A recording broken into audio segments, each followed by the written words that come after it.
After these things, the butler of the king of Egypt and his baker offended their lord, the king of Egypt. Pharaoh was angry with his two officers, the chief cupbearer and the chief baker. He put them in custody in the house of the captain of the guard, into the prison, the place where Joseph was bound. The captain of the guard assigned them to Joseph, and he took care of them. They stayed in prison many days.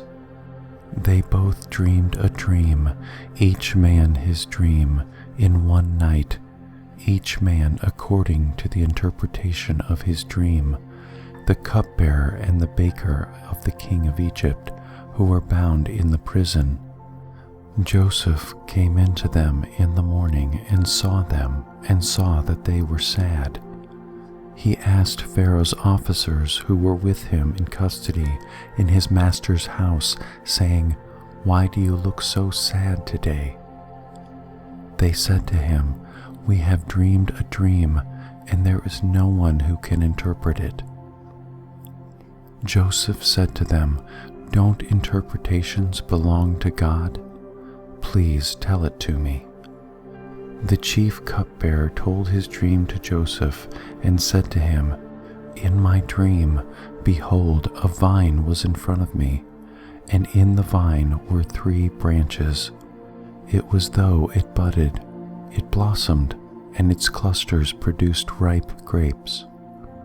Pharaoh's cup was in my hand, and I took the grapes and pressed them into Pharaoh's cup, and I gave the cup into Pharaoh's hand." Joseph said to him, "This is the interpretation. The 3 branches are 3 days. Within 3 more days, Pharaoh will lift up your head and restore you to your office. You will give Pharaoh's cup into his hand, the way you did when you were his cupbearer. But remember me when it is well with you. Please show kindness to me and make mention of me to Pharaoh, and bring me out of this house. For indeed I was stolen away out of the land of the Hebrews, and here also I have done nothing that they should put me into the dungeon." When the chief baker saw that the interpretation was good, he said to Joseph, "I also was in my dream, and behold, 3 baskets of white bread were on my head. In the uppermost basket there were all kinds of baked food for Pharaoh, and the birds ate them out of the basket on my head." Joseph answered, "This is the interpretation. The 3 baskets are 3 days. Within 3 more days Pharaoh will lift up your head from off you, and will hang you on a tree, and the birds will eat your flesh from off you." On the 3rd day, which was Pharaoh's birthday, he made a feast for all his servants, and he lifted up the head of the chief cupbearer and the head of the chief baker among his servants. He restored the chief cupbearer to his position again, and he gave the cup into Pharaoh's hand. But he hanged the chief baker, as Joseph had interpreted to them. Yet the chief cupbearer didn't remember Joseph, but forgot him. At the end of 2 full years, Pharaoh dreamed, and behold, he stood by the river. Behold, 7 cattle came up out of the river. They were sleek and fat, and they fed in the marsh grass. Behold, 7 other cattle came up after them out of the river, ugly and thin, and stood by the other cattle on the brink of the river. The ugly and thin cattle ate up the 7 sleek and fat cattle.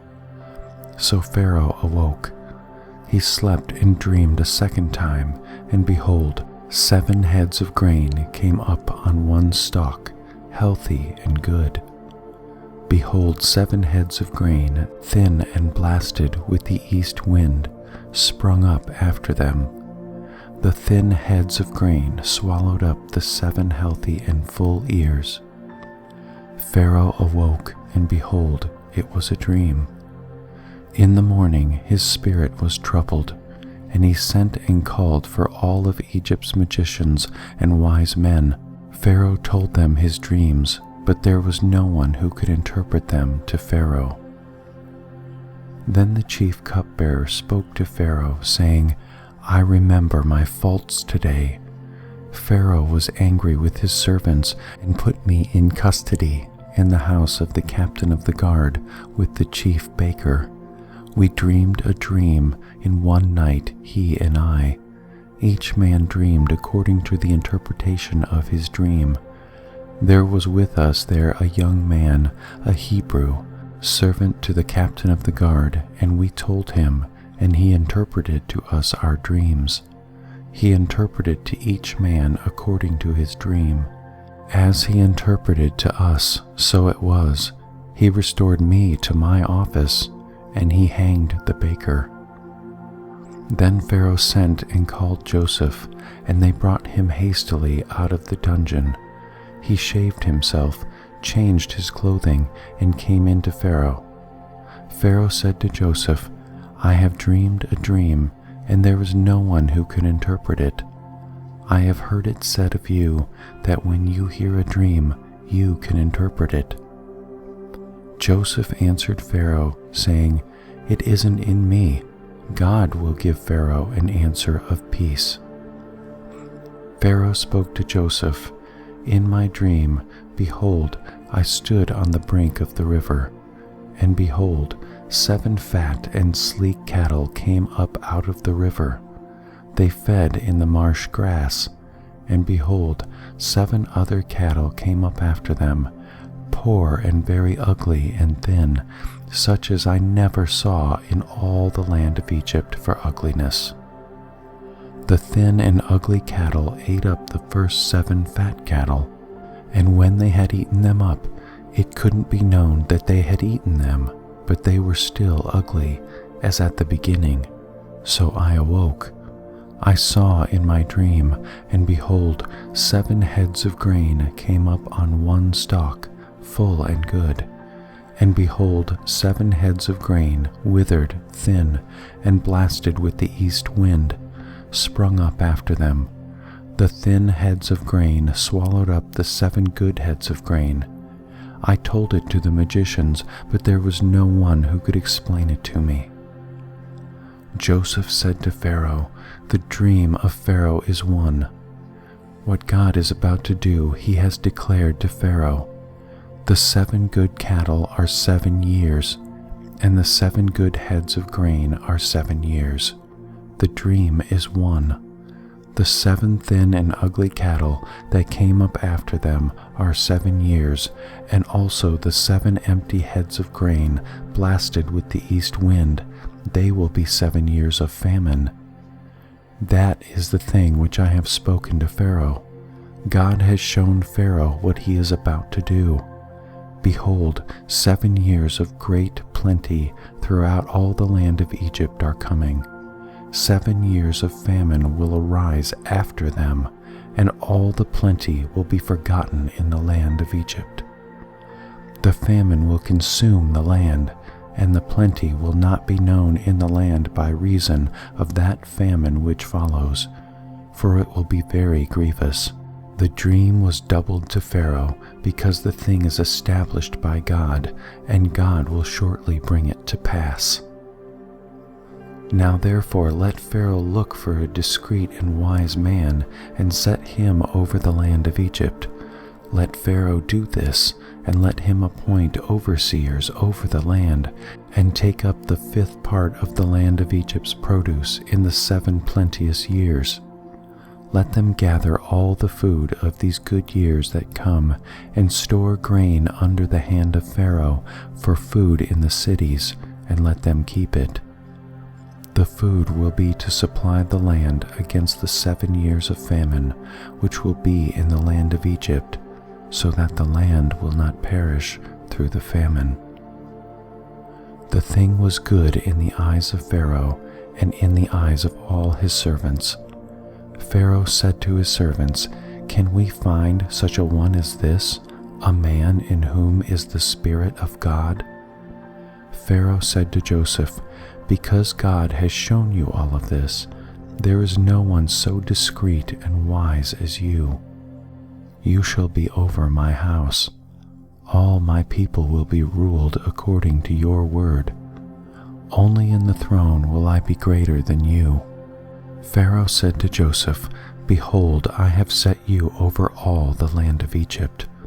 Pharaoh took off his signet ring from his hand and put it on Joseph's hand, and arrayed him in robes of fine linen, and put a gold chain about his neck. He made him ride in the second chariot which he had. They cried before him, "Bow the knee." He set him over all the land of Egypt. Pharaoh said to Joseph, "I am Pharaoh. Without you, no man shall lift up his hand or his foot in all the land of Egypt." Pharaoh called Joseph's name Zaphenath-Paneah. He gave him Asenath, the daughter of Potiphera, priest of On, as a wife. Joseph went out over the land of Egypt. Joseph was 30 years old when he stood before Pharaoh, king of Egypt.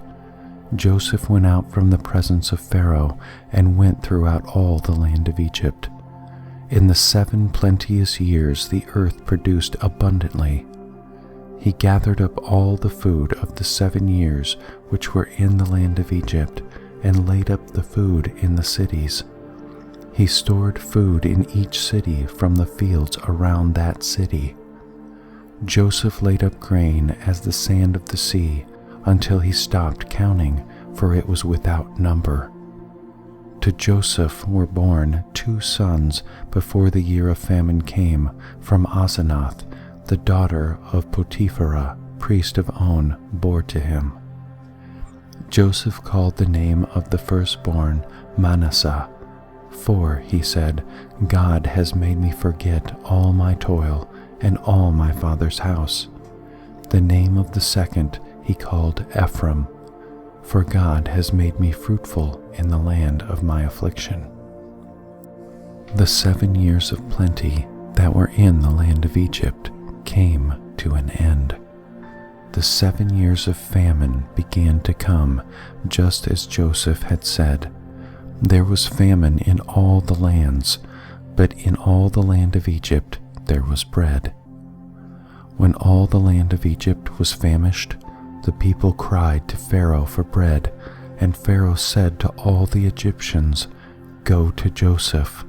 What he says to you, do." The famine was over all the surface of the earth.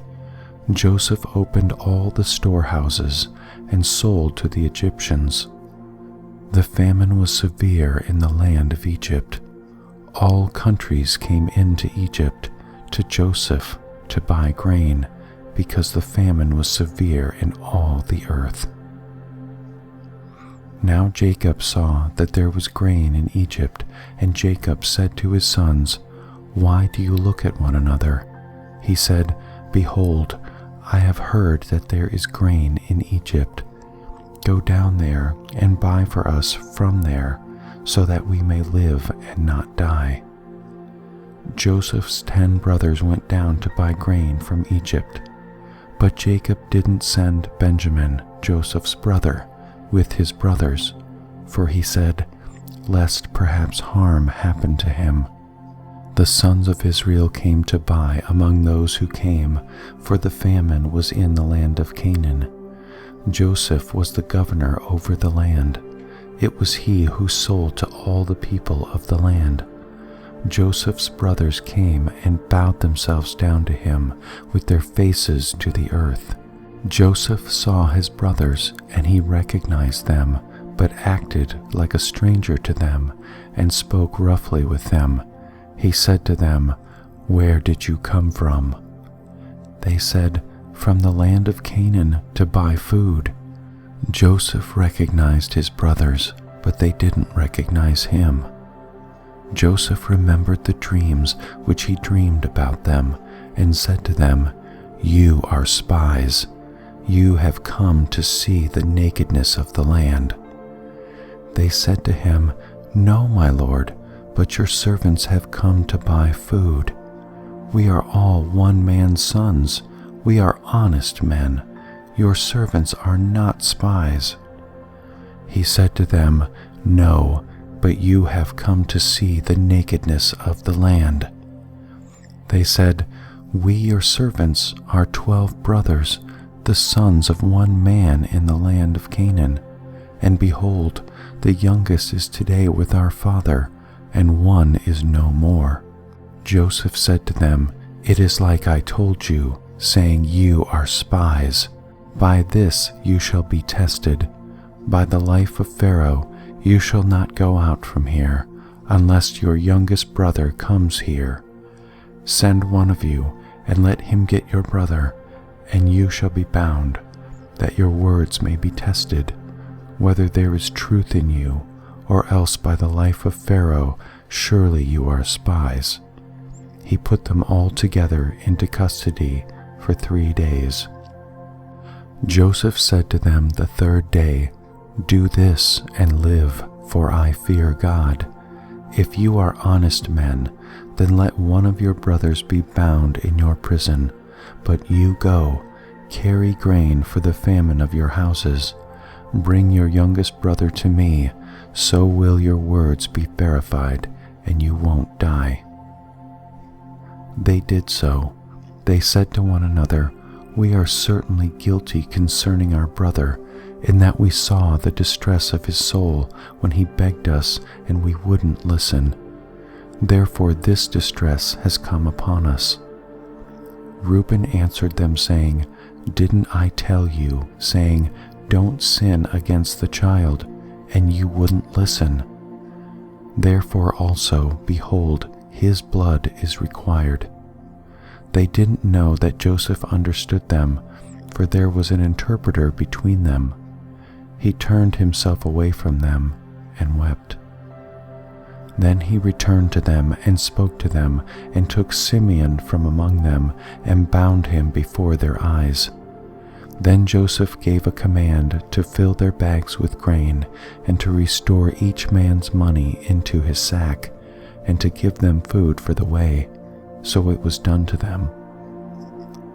They loaded their donkeys with their grain and departed from there. As one of them opened his sack to give his donkey food in the lodging place, he saw his money. Behold, it was in the mouth of his sack. He said to his brothers, "My money is restored. Behold, it is in my sack." Their hearts failed them, and they turned trembling to one another, saying, "What is this that God has done to us?" They came to Jacob their father, to the land of Canaan, and told him all about that had happened to them, saying, "The man, the lord of the land, spoke roughly with us, and took us for spies of the country. We said to him, 'We are honest men, we are no spies. We are 12 brothers, sons of our father, one who is no more, and the youngest is today with our father in the land of Canaan.' The man, the lord of the land, said to us, 'By this I will know that you are honest men. Leave one of your brothers with me, and take grain for the famine of your houses, and go your way. Bring your youngest brother to me. Then I will know that you are not spies, but that you are honest men. So I will deliver your brother to you, and you shall trade in the land.' As they emptied their sacks, behold, each man's bundle of money was in his sack. When they and their father saw their bundles of money, they were afraid. Jacob their father said to them, 'You have bereaved me of my children.